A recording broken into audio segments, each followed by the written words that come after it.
के किनारे एक मेहनती किसान यूसुफ रहता था।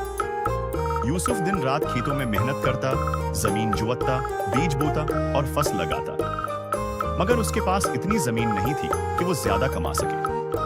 उसकी जिंदगी बड़ी सादा थी, जो कुछ मिलता वही खा लेता और बाकी अल्लाह का शुक्र अदा करता।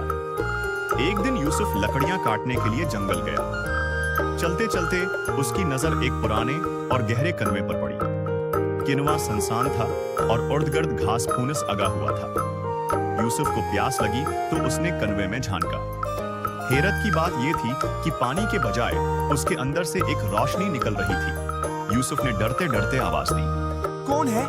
अचानक कनवे से एक नरम आवाज आई, मैं उस कनवे का जादुई जिन हूँ।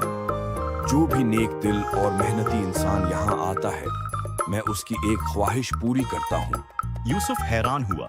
उसने कहा, मेरी ख्वाहिश है कि मेरी जमीन जरखीज हो जाए ताकि मैं ज्यादा अनाज उगा सकूं और गांव के लोगों की मदद कर सकूं। जिन ने खुश होकर कहा, तेरी दुआ कबूल हुई।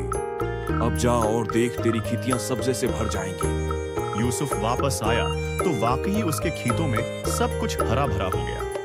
फसल इतनी ज्यादा हुई कि यूसुफ खुद भी खुश हुआ और गांव के गरीब लोगों में अनाज बांटने लगा। सब उसकी तारीफ करने लगे। लेकिन गांव में एक और किसान कलीमा रहता था।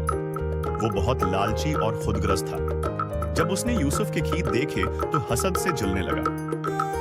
उसने सोचा कि अगर यूसुफ को इतनी दौलत मिल सकती है तो मुझे क्यों नहीं। कलीम सईदा उस कनवे के पास गया और जोर से पुकारा, ए जिन, मुझे भी वो सब कुछ दे जो यूसुफ को दिया है, बल्कि उससे भी ज्यादा दे। जिन ने आ भरी और कहा, लालच इंसान को इंधा कर देता है। अगर तेरी नियत सिर्फ अपने फायदे की है तो ये तोहफा तेरे लिए जहमत बन जाएगा। लेकिन कलीम ने परवाह न की और कहा, मुझे सिर्फ दौलत चाहिए, चाहे कुछ भी हो। जिन ने कहा, ठीक है, तेरी ख्वाहिश पूरी हुई।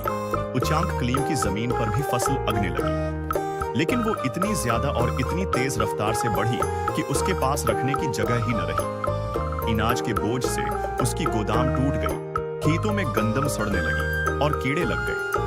उसकी मेहनत जाया हो गई क्योंकि वो सब कुछ अकेला संभाल न पाया।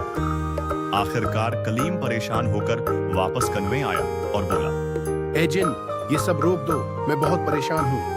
जिन ने जवाब दिया, इंसान अगर शुक्रगुजार हो और दूसरों की भलाई सोचे तो नामत उसके लिए आसानी बनती है। लेकिन अगर वो लालच करे तो यही नामत उसके लिए मुसीबत में बदल जाती है। ये कहकर जिन गायब हो गया।